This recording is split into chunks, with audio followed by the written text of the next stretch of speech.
Eto na, grabe to, bumaliktad na just na breaking news from Romualdez at Saldi ko. Shock dito. Ayan, syempre itong balitang ating matutunghayan ngayon ay nagmula kay Politikang Pinas TV. At ito po ang inyong lingkod na si BT na magbibigay ng reaksyon at komento dito sa video na ating matutunghayan ngayon. At huwag na natin pagtagalin at sabay-sabay na nating panoorin ang laman ng video na hatid sa atin ni Politikang Pinas TV at bibigyan natin ng reaksyon ang balitang ito. Pasok! Gandang araw mga kaibigan. Ayon, syempre bago natin simulan ng video ito, nais ko nga pala magbigay ng credits dito sa boses at video na matutunghayan natin ngayon at bibigyan ng reaksyon. Walang iba kundi si General Macanas. Syempre huwag niyong kalimutang suportahan si General Macanas at ang The General's Viewpoint. Syempre pakibisita yan mga katunay at huwag niyong kalimutang mag-subscribe, mag-follow para maging updated tayo sa mga vlogs, reactions at sa mga balita na hinahatid sa atin ni General Macanas. The General's Viewpoint, ipagpatuloy natin. Bigyan natin ng opinion, reaction itong post ng News 5. Title, Is there anything to be correct? Senator Ping Lacson seems to have a pass in a social media post this Tuesday, September 30. Parang pinatamaan ba? Sino ang pinapatamaan? Hindi niya pinangalanan, kaya lang alam nyo na kung sino. There is a saying, the loudest one in the room is the weakest. Saad ng senador.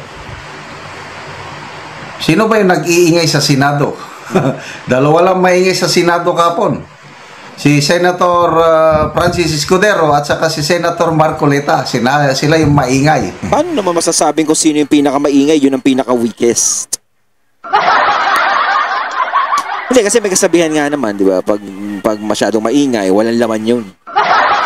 Pero sa tingin mo ba, sa tingin nyo ba mga katunay, kung si Escudero tsaka si Marcoleta yung pinatatamaan sa ganun eh.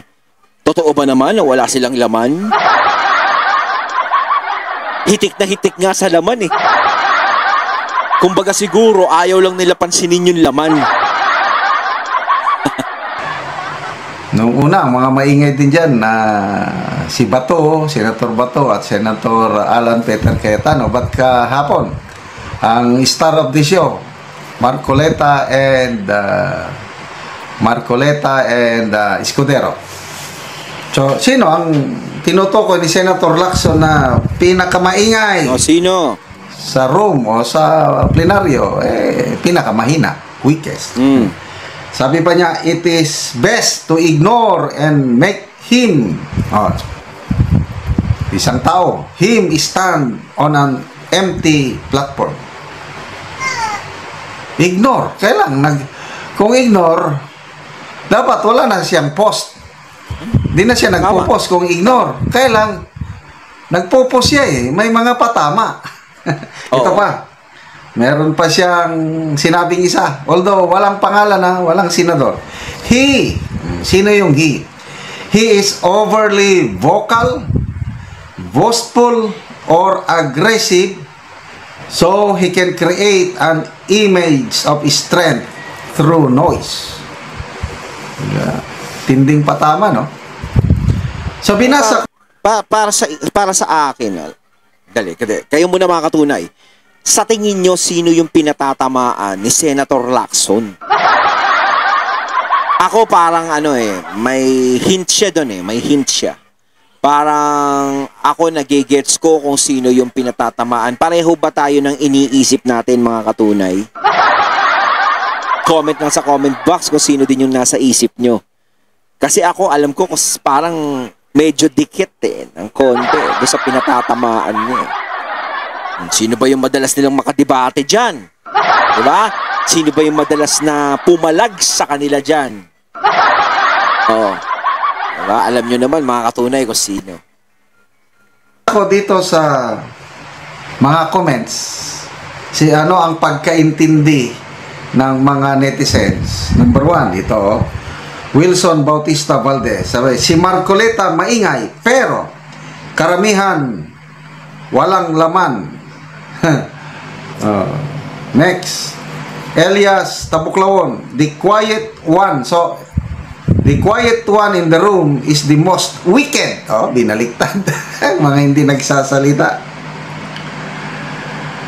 On your dads, guilt is silent, truth is loud. Adrian Gonzon, not every quiet presence is peace. Sometimes it's the weight of unspoken truth. Okay. George Sarion, not absolute ping. Sometimes those who keep silent have personal interest to protect. Natamaan. Yes! Para sa akin, sandali lang. Hindi naman niya masasabi na kung sino yung pinakamaingay, yun yung pinakamahina. Sa nangyayari ngayon, yung mga maiingay, yun ang kumakalaban talaga sa mga malalakas. 'Di ba? Di kaya yung mga tahimik ang siyang mahihina ngayon? Dahil hindi nila kayang banggain yung dapat banggain. Kasi pinapakita naman nung mga malalakas, ng mga maiingay na talagang meron silang lakas ng loob na kalabanin yung kalaban. Hindi katulad ng iba na tumatahimik lang dahil hindi kaya yung kalaban. So sino doon ang mahina? Diba? Kumbaga, kung si Senator Marcoleta ang paparinggan niya ron, napakalabo Dahil kinakalaban ni Senator Marcoleta kung sino ang kalaban ng taong bayan. Kung si Chis Escudero naman ang sinasabing mahina, napakalabo rin. Dahil siniwala talaga ni Chis lahat-lahat. Diba? Sino? Diba? Hindi mo masasabing mahina yung dalawang yon. Hindi masasabi ni Lacson na mahina yon. Kaya kasi nasabi ko kanina di kaya yung mahina yung mga tahimik na hindi kayang banggain kung sino yung dapat banggain. Nilang mabulgar George Paraon, thieves don't make noise, the owner does. Gilbert Alconera, hindi makaribat kay Marcoleta. Wala daw, na-corner na daw itong si Senator Lacson kahapon sa mga patutsada ni Marcoleta, kaya hindi na siya makaribat. So, lumalabas sa mga comments na binasa ko dito, si Senator Marcoleta ang pinapatamaan ni Senator Lacson. He is very vocal, aggressive, boastful, so that he can create an image of his strength through noise. Well, yun din yung nasa isip ko kanina. Si Senator Marcoleta yung pinatatamaan niya. Si Senator Marcoleta naman kasi ganun talaga Kasi ito kasi sila Senator Lacson, nasanay sila yung walang ganyang klase sa Senado, yung pumapalag talaga. 'Di ba yung hindi kasi si Senator Marcoleta yung tipo na oo lang ng oo. Kumbaga nanibago sila Nanibago kami sa taong to. Kaya nga yung mga nasa kamera, 'di ba? Inis na inis kay Senator Marcoleta. Kasi talagang kinakalaban niya. Lalo pa kaya kayo diyan. Kaya ngayon naiinis kayo diyan dahil nasanay kayo sa dati. Kumbaga si Senator Miriam pa lang yung nakatapat nilang ganun. Ngayon, hindi nila akalain na mauulit pala yung panahon ni Senator Miriam kay Senator Marcoleta. Di ba? Depende sa tao. Kung ako, congressman pa lang yan, si Rodante Marcoleta, hindi ko kilala yan. Narinig ko lang pangalan niya nung panahon ni PRRD, yung mga hearing tungkol sa ABS-CBN. Pinapakinggan ko siya sa kanyang mga pagtatanong, mga sinasabi. Sabi ko, ito ang maganda. Talagang bumilib na ako kay Congressman Marcoleta yung hearing ng ABS-CBN franchise. Kaya pala one day, pinatawag siya ni PRRD sa Malacanang. Sabi ni PRRD, hindi kita kilala. Kaya lang namomonitor ko yung nangyayari sa hearing, sa franchise. You are good, I like you. Parang ganun ba? dapat magkandidato kang senador. Nagkandidato nga noong 2022. Kailang wais talaga itong si Senator Marcoleta nung makita niya na alanganin siya, nag-withdraw. Oo. So nung ginipit siya ni na Romualdez sa 19th Congress, napilitan tumakbo. O ngayon, nanalo na. So, kaya lalo na si Senator Marcoleta, naging maugong na yung pangalan niya, lalong-lalo na is yung talagang yung mga pagdepensa niya sa mga Duterte, kay VP Sara, 'di ba? Kumbaga, doon nakita ng mga tao na itong taong to merong dignidad sa sarili niya. 'Di ba? Lacson and Marcoleta, okay. I want to be fair. Pareha sila na corruption fighter. Believe ako kay Lacson, Senator Lacson, yung kanyang mga expose tungkol sa korupsyon. Itong flood control. Di ba nag-expose siya? Ang daming naipapakita niya. Believe ako doon. And then ito rin si Congressman, Senator Marcoleta, okay rin. Lalo na yung nasimulan niyang investigasyon sa Blue Ribbon Committee nung siya pa chairman. Maganda yung direksyon. Ngayon, kung papiliin ako sa dalawa, sino ang kakampihan ko kung talagang mag-away sila? Sana naman magkasundo na. Kasi parehas man ang kalaban, corruption. Hindi kasi para sa akin yung sinasabing magkasundo yun siguro parang plastikan. Kasi parang napakalabo eh. Magkaiba sila ng prinsipyo ni Senator Marcoleta eh. 'Di ba? Kasi sa Senator Marcoleta walang pinangingilagan. Ito kasing isa parang merong pinangingilagan. 'Di ba? Kaya magkaiba sila. Magkaiba ang prinsipyo. Kaya tingin ko hindi yung dalawang yan magkakasundo. Kasi isang agresibo, isang pasugod, isang balance lang tayo Parang ganun. Mahirap maipit dito. Kumbaga mahirap. Hindi natin maano. So nakakapanghinayang nga nag-aaway sila. Kailan kung papipiliin ako, kay Marcoleta ako. Ayaw? Mas ganahan ako sa kanya. Wala siyang Wala pa ako nahigag kasi wala pa akong tulog. Kasi may mga inasikaso tayo. Takutan. Kaya nga sabi niya sa Senado kapon, hindi ako takot kay Romualdez. And I like it. Si Senator Lacson, wala pa akong narinig sa kanyang salita against kay Romualdez. Yun. Di ba? Kaya nga kung papipiliin sa dalawa, talaga si Senator Marcoleta, bangga kung bangga. Kilala naman natin si Lacson naman, pulis yan. Dapat nga gano'n, matapang yan. Kaso nga lang.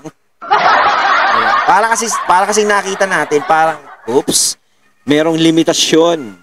Meron limitasyon yung tapang nila. Hindi gano'n ka-solid. Bakit kaya? Mas okay pa itong si Senator Alan Peter Cayetano dahil sa isang debate with Senator Soto, binangalanan niya na. Saldico, magsalita ka na.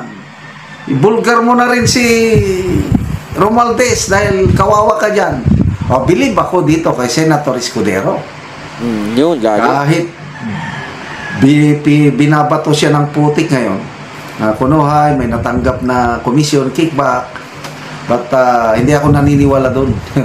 Script ni Romualdez yun. Oo, kahit naman so yung sinabi ni Senator Escudero na ang utak sa flood control scam si Romualdez, yun na yun. Yan ang mga talagang grabe, no? Talagang binulgar ni Chis lahat.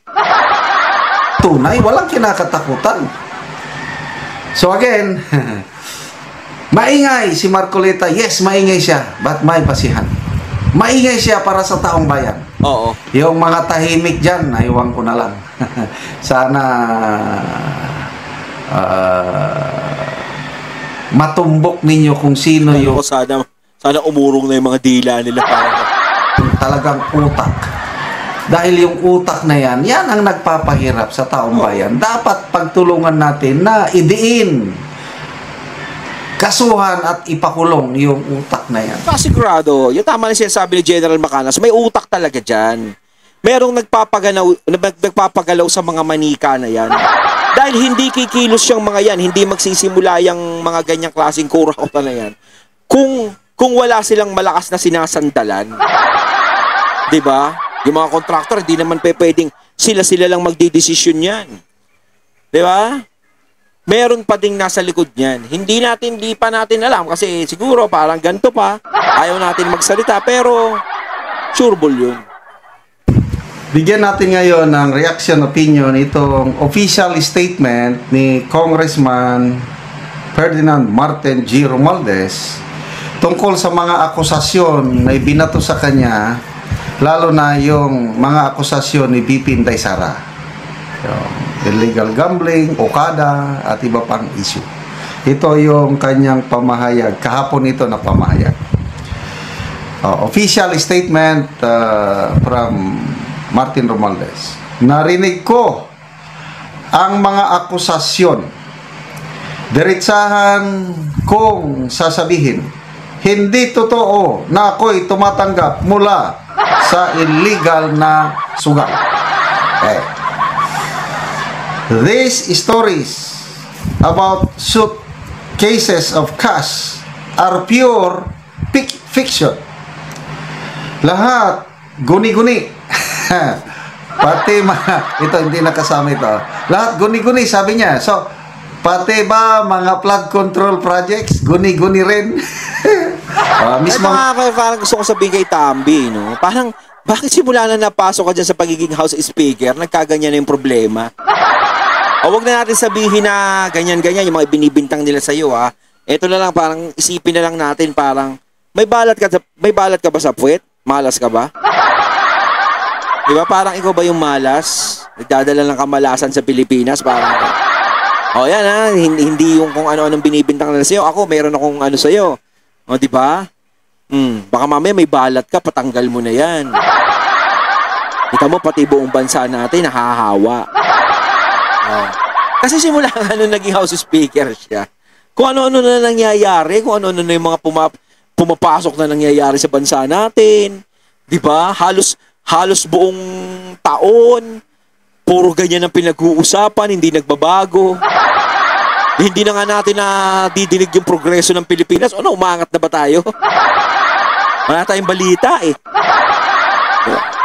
Ang Pangulo nagsabi sa kanyang SONA, mahiya naman kayo. Mga flood control project, in-inspect ko, substandard. Ang iba, guni-guni. In-inspect eh, no? After 3 years. Sana dati pa, di ba?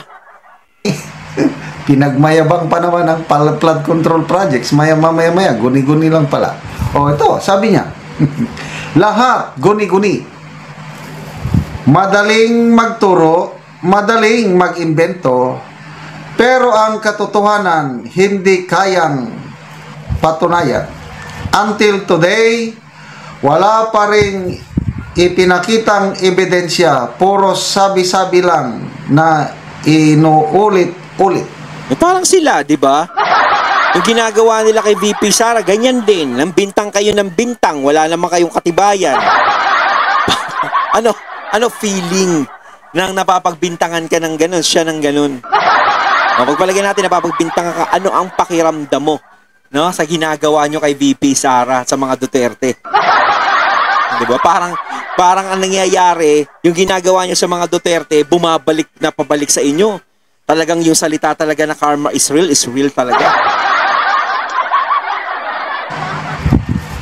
So, totoo naman, wala pa namang ebidensya. Sa isyong Okada Delaware, malinaw, hindi ako kasali. Wow naman. Salamat na lang at may sasasot na nagbibigay ng update tungkol nito, yung talagang desisyon, yung pamahayag ni BP Sara, yung mga page 17 times ba yun na nabanggit ang pangalan ni Romualdez? Nilagay pati pages page 37, 38, kung ilang beses nababanggit yung pangalan ni Speaker Martin Romualdez doon sa document ng Delaware Court. Tapos sasabihin niya ngayon, hindi ako kasali! Bahala na ang taong nasaan na tayo? Hindi ako kasali, hindi ako iniimbestigahan at hindi ako akusado. Kaya lang, nandun ang pangalan niya. Lagi niya nababanggit eh. Kasi parang ang hirap naman kasi sa sabihin na parang paniwalaan na yun bakit nadadawit yung pangalan mo? Bakit nila dinadawit? 'Di ba para saan? Parang para saan na bakit nila dinadawit? Ano yun? Sinisira ka nila? 'Di ba sinasabi ko nakaraan? Ano yung sinisira siya? Kahit naman hindi sirain eh, 'di ba? Wala naman talagang sa taong bayan, wala siyang impact sa taong bayan. Wala namang masisira sa kanya. O anong ibig sabihin nun? Court document, nandun ang pangalan niya, mentioned, if I'm not mistaken, 17 times. Nandun sa pahayag ni BP Sara. Wala akong kinalaman sa kasong iyon na away ng dalawang negosyo. Binabalik lang ngayon para siraan ako. Nakakalungkot na ang mismong Vice Presidente na inakusahan at na-impeach ng House dahil sa maling paggamit ng pondo. Grabe. Kita mo yan. Ay siya pang nagkakalat ng ganitong kasinungalingan. Maling paggamit ng pondo kahit naman sa'yo, chismis lang din yan. Di ba? Chismis lang kay Tambi yan. Kahit naman ikaw, nagbibitaw ka ng ganyang salita kay BP Sara. Sinungaling daw si BP Sara. When the source itself has lost credibility, why should anyone believe these baseless claims? Bakit kayo maniniwala sa Vice Presidente na yan? Mas paniniwalaan ko si BP Sara kaysa sa kay Tambi. Sa totoo lang alam mo Tambi, ito lang masasabi ko, pwedeng pakisagot na lang itong tanong na to. Bakit simula nang nagkaroon ka ng pwesto, nagkaganito na? Ano yung what a coincidence lang? Coincidence lang ba yan? Siyempre para sa akin, kung papipiliin ako, kay BP Sara na lang ako. Diba? Kasi nakita naman natin yung tatay niya kung paano Siguro kasi Tambi nakasama natin ng panahon ng pandemic, tigok na tayo lahat. Impeach yan eh. Walay na. Mali ang paggamit niya ng kanyang confidential funds. Mali ang paggamit. Sige na nga. Huwag kayong maniwala sa kanya. Talagang, General Macanas, ano na magagawin natin kay Tambi? Sabunutan na lang. Ganun ba? Kurutin natin. Kurutin mo sa sa tigiliran. Walang credibility yan. Sa akin kayo maniniwala dahil nagsasabi ako ng totoo. Nakasasuko. Tambi talaga. Alam mo, kahit magagaganyan ka, Tambi, wala na. Wala talaga maniniwala. Galing. In fairness, yung speech writer ni Martin Romualdez magaling sumulat. Yung mga response niya every time na may issue, ang gaganda yung mga binibitawang statement. Magaling. In fairness. Nakisweldo nun. Ang tanong ngayon, pinapaniwalaan ba siya ng taong bayan? Yun ang tanong. Ilang porsyento ang naniniwala sa kanya? Between... kapitbahay niya na siguro. Baka kahit kapitbahay niya, hindi naniniwala. Sinong nagsasabi ng totoo? Vice President or itong si dating House Speaker? Ito mas naniniwala ako kay Vice President. Yes. Ayun, natating natunghayan ng video na nagbula kay Politikang Pinas TV at syempre natunghayan natin ang boses na yun ng video na yun na binigyan natin ng reaksyon na nagbula kay General Macanas. Kayo mga katunay, anong masasabi nyo tungkol dito? Comment lang po kayo sa comment box. So once again, I'm BT and I'm out. Peace.